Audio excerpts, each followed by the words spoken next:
Storytime with legendary Jerry. I am Jerry Clark. Ooh. I am Jerry Clark, a.k.a. the legendary Jerry. And you are here with Storytime with legendary Jerry. You hear this brother in the background with all the extra noises. Ooh, career highlight. Hey, boy, let me tell you something. Run the tape. Let me tell everybody out here. The reason it was so important for me to have this gentleman, this brother, this friend, colleague of mine on Storytime with legendary Jerry is the fact that his contributions, and people always say this, Frank, the contribution to the culture. Mm-hmm. But I really knew it was important for you to be on this show, be on our show, okay, because you have had a different lens to what's been going on. And I know I jumped around without officially introducing you, but I want to introduce this week's guest. I'm going to say it again. He's my brother. He's my friend. And he really has had his hands in the culture. Let me stop there. And he's a Hall of Famer. Mm. So that means when you're a Hall of Famer in any of your craft, whether it's football, baseball, radio, that means you are the best at what you do. So ladies and gentlemen, I want y'all for this week's episode, give it up to my brother, my friend, Mr. Frank Ski. My guy.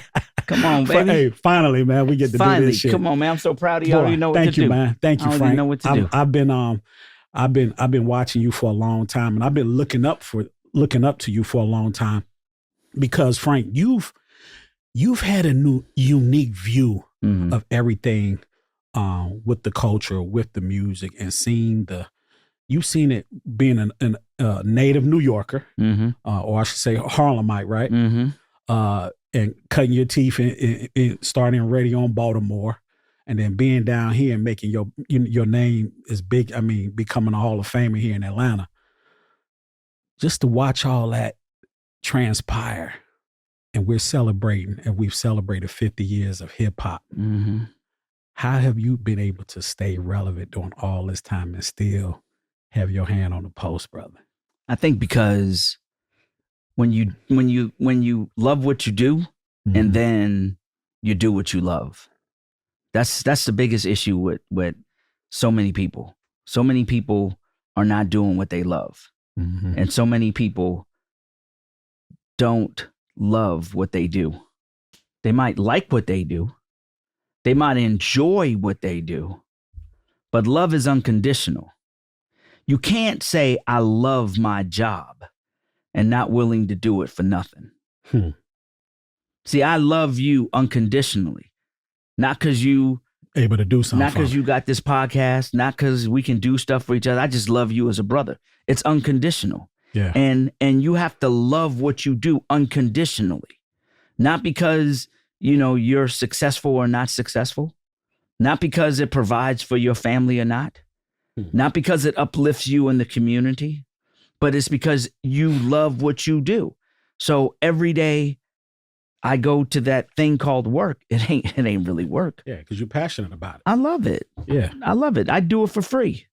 I really would. And you can tell, man. I mean, and I'm not just saying I'm not going to do it for free if I don't have to. You fucking right, you know. But I do it for free. Shit, nah. Shit. You too good. And like you say, you too passionate at what you do. Yeah. So right now, Frank. Yep. With all that being said, what is your view on the state of urban music, man? I think urban music is like everything else that happens in the world. It changes, it moves, it molds, and then it corrects. Hold on, say that again. Say that. Changes, it moves, it remolds itself, and then it corrects. Everything has a correction. The stock market has a correction. The real estate market has a correction. Radio has a correction. Television has a correction. Entertainment has a correction. Your kids have corrections. Your kids grow up. They move when they get independent. They go around, they mold themselves something new, and then something happens in their life, and they're like, oh, shit. And there's a correction. And they're like, let me get back on the straight and narrow.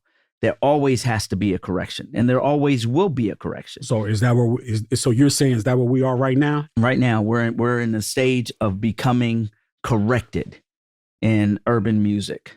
Right now, you saw the Spotify report that, R&B music is up 25%. You know, people want real music again. The issue that we have is whenever there's a correction in the urban culture, there's only going to be a few people that will benefit from the correction, right? So the problem in our culture right now is that you had the influx of technology, which makes the game easier. Let's be for real. Mm-hmm. It ain't hard to make a record. Everybody got a studio. All you need is a laptop. It ain't hard to make a whatever. record. Yeah. It ain't hard to make a hit. It ain't hard to make a hit, though, Frank. Listen to what I'm saying. In this time period of what they consider a hit, of what people consider a hit, it's not hard. Okay? It takes a skill, but it's not hard. Quincy Jones making Michael Jackson's album was hard. That's hard. Prince making Purple Rain was hard. But what you saying, Sexy Red making her record, the hit, wasn't hard? Her work is hard. Her space and time that it took her to get there is hard. But the way records are made today is different, right? So if you look at the essence of hip hop and the way hip hop was made, you had to have in your crew certain elements. You had to have the rapper who was good, the DJ. You had to have the DJ who was dope, and the producer, and then evolve the DJ into the producer. Mm-hmm. When the DJ became the producer, that was the heyday of hip hop, right? But now you got people being producers that aren't even musicians. You got producers that can't read a music sheet. You got producers that don't know the essence of putting a song together. You got producers that don't know the history of music. You got producers that don't even know anything about the groups that they're sampling. You got producers that aren't students of music. If you go to the essence of hip hop, if you talk about Dre or Pete Rock or any of them people, they love music. Their parents in some kind of way influenced them. They had every old school R&B, jazz, blues album in their house, and they were just listening to them. They were record junkies. They would go to the store and go through finding samples and finding beats and whatever. This generation right here is not like that. So when they go to make a beat, just start though, Frank. I mean, so listen what I'm saying. You have so many tools available. If I want a loop right now, a trap loop, do you know how many thousands of trap loops are out there? That's true. You know how many thousands of services out there that will sell you a loop? Do you know AI can make you a hit trap loop right now? Right now, within seconds. So tell me it's hard. So tell me it's hard. The difference is, and I'm just going to say this because this is very important. The difference is the essence of making a hit song starts with the song. The song. Somebody sitting there writing the song. Okay? So the song, the lyrics are written. When you watch films about R&B artists, whether it's whoever it is, Ray Charles or Elton John, look at their movies and watch them sitting at a piano. Watch the Queen movie. Watch them sitting in a room, coming up with ideas, humming songs, getting an idea, making that song, and then making the beat. See, we're in reverse now. So you have artists now that are sitting there and have nothing written. Nothing is written. You have producers that got a stack of beats. You have A&R people that put a producer in the studio with a bunch of beats. An artist goes in, here's the beat. And if it's hip hop, they make the song up right there and they rap over the beat. Am I lying, Jerry? No. You go in the studio right now. You got rappers that walk into the studio and make it up off the top of their head.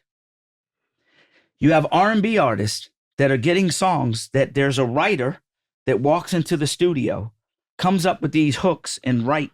And what happens is these songs are made surrounding hooks. They're not made surrounding the heart. But a great song is written. Let me cut you off. The hook has been the driving force, especially in the hip hop game. I mean, it's been hit records is hook driven, beating hooks. Not necessarily. Beating hooks. Not necessarily. So historically in hip hop, it was 32, 64 bars, right? But those 32 and 64 bars were all related. Eric B and Rakim, them 32 bars, right? They all match. They all were part of the same thought and the same train of thought. Mm-hmm. You go in the studio now, every 4 bars, the train of thought changes. The bar before has nothing to do with the bar that was ahead of it. Listen, go listen to Outkast album. Those albums are some of the most well put together albums ever. Sorry, Miss Jackson was the whole song about one thing. Yes. The whole Sorry, Miss Jackson was about one thing. Pick me a hit R&B, pick me a hit hip hop song today and tell me the whole song was about one thing. Now this is a perfect segue for going into what me and you ain't talked ready for me. Hey, I'm not saying it's not dope. I love it. Yeah, I love it. But so who you're me and you are considered the OGs in the game. Mm-hmm. So who are the young artists out here that you fucking with right now? Because anytime we even my kids, dad, you hating. I'm like, nah. And I don't like to compare everything to what we came up listening to. I try not to do that because a lot of these young cats I really like. I really fuck with them. Yeah, I fucks with 42 Doug and I fuck with Young Nudie and I like these cats, man. I like what Sexy Red. She stands in her shit. Yeah, she stands on what she does, and she created my theme song, Ski Yee. You think that was by accident? That's your theme song. Come on, just like Doodoo Brown was. That's your motherfucking theme song. So she wrote it for me. Let's talk while we on Sexy Red. And I'm not just singling out but let's talk about that for a minute.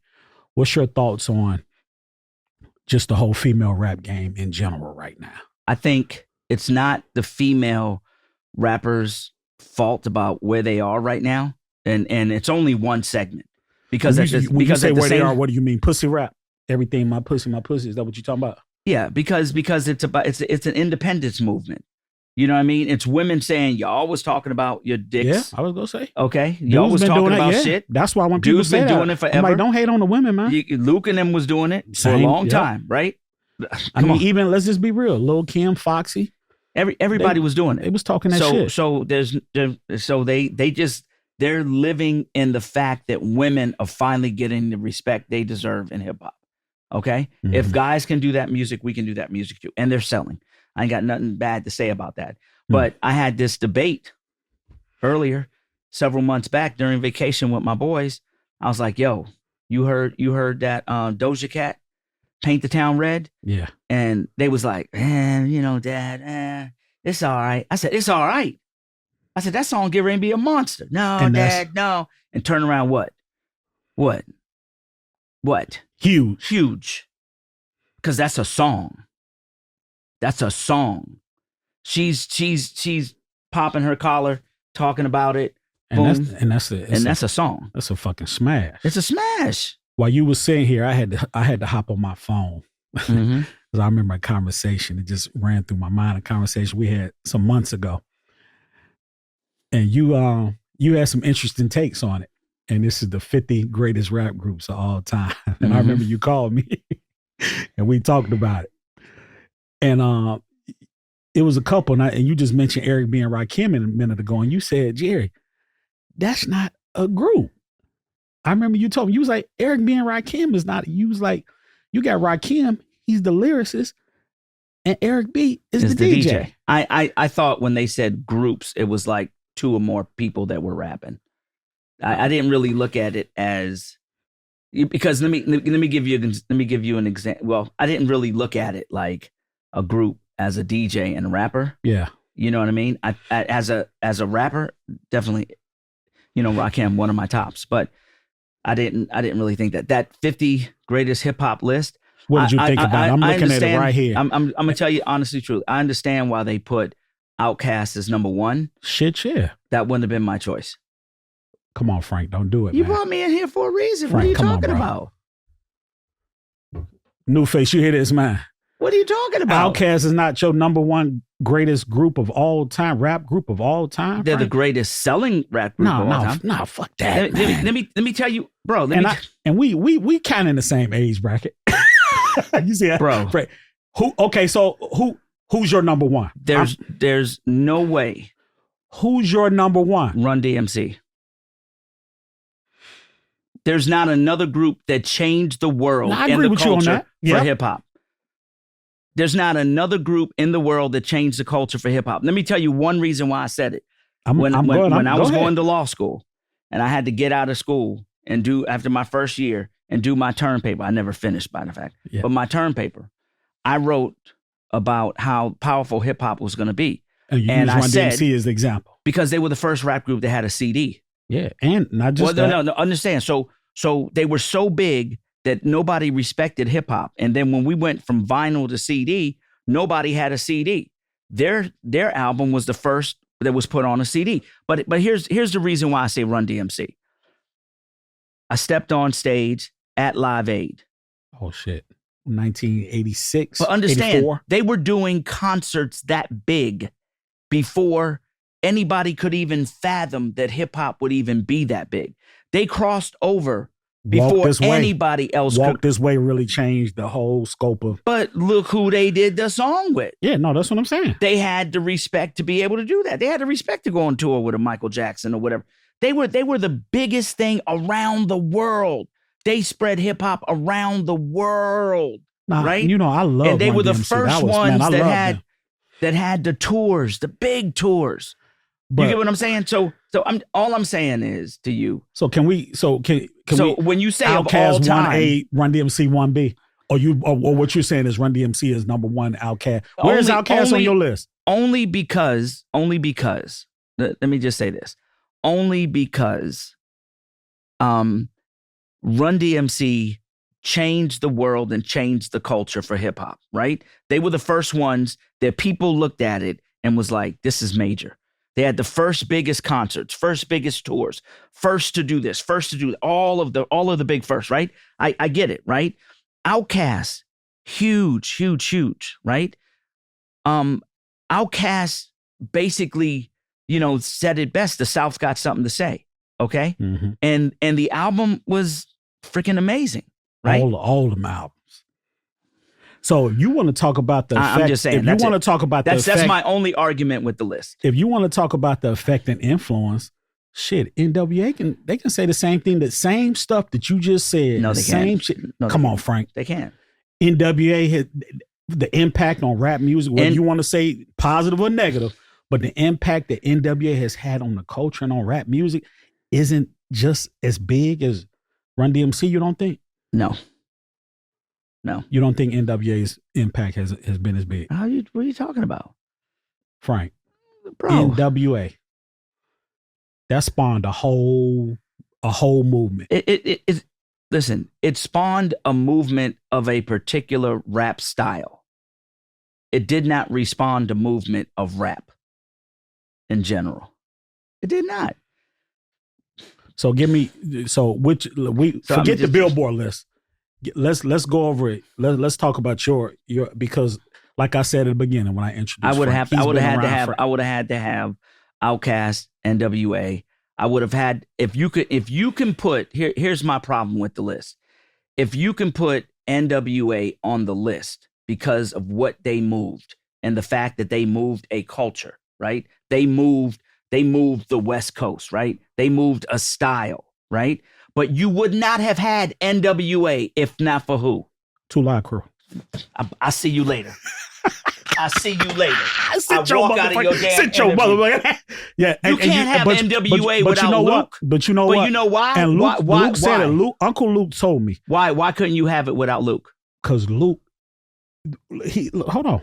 Luke said that Ren and Dre and Easy them used to tell him that they're the reason they were able to do what they did as far as talking on records like that. Too short. Absolutely. Because of Luke. Absolutely. So how they not gonna have Luke up there? 2 Live Crew wasn't on the list. It's on the list. Lower down, they were lower down.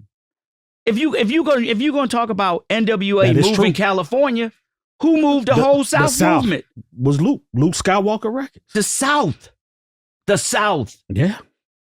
Independent. The South. Frank, independent. He showed all these labels. That's what I'm saying. Before Jay Prince, before Tony Draper, before everybody, it was Luke. It was Luke Skywalker. 100%, yes. Yeah, that's what I'm saying, and that's what Run DMC represented. And you and Luke, y'all, I mean, let's it has been well documented. I mean, for those who don't know, Frank Ski was a producer. I'm gonna say was, still is. But you had some big records, man, back in, and Doodoo Brown was one of them. Mm-hmm. And I've heard over the years, and it's been highly, talked about as far as your publishing with that record, whether or not you still had it. What happened with that whole situation? Because you and Luke, that record was under Luke. No. Well, how was Luke involved with that? He wasn't. So how was it with your publishing? It was mine. Oh, so he didn't have nothing to do with that? No. Okay, so you and him on We're perfect. Oh. So here's I was gonna say, man. Here's what happened. When I did Doodoo Brown, right? I called Luke and I said, "Yo, I got a record." And he said, "I want to hear it." I said, "I'm gonna bring it to you." I was in Baltimore on the radio. I get on the radio at 6 p.m. The next morning, I jumped on a flight from Baltimore to Miami. I get to Miami. I go to Luke Records. Took a cab. Remember, we didn't have cell phones back then. Took a cab, went to Luke Records.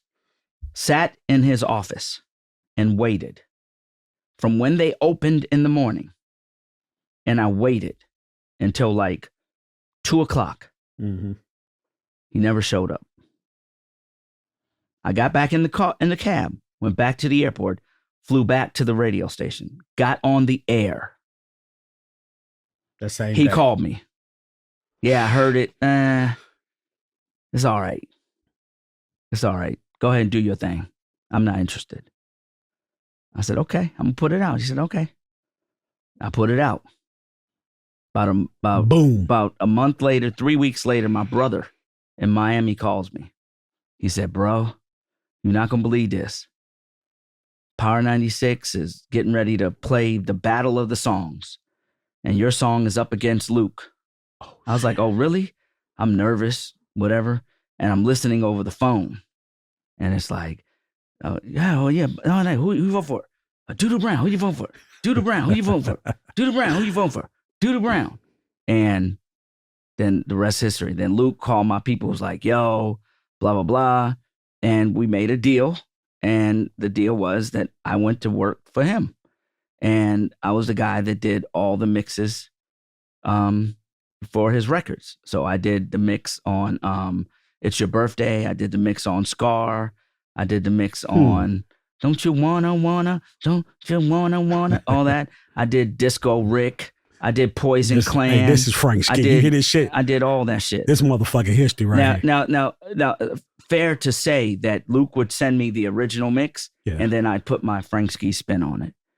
And Luke and I have been friends forever. That's good, man. Forever. So when I toured Miami, music industry I toured Miami and I went to Luke's club, and then I went to Luke's skating ring, and then I did all the Luke parties and everything. Yeah. And it's been love. It's always been love. All right. It's always been love. Good shit. When Luke was trying to be on the school board and do all that shit in Miami, he called me and I wrote him a letter. Hey, man, that's some solid shit, Frank. He's always going to be my boy.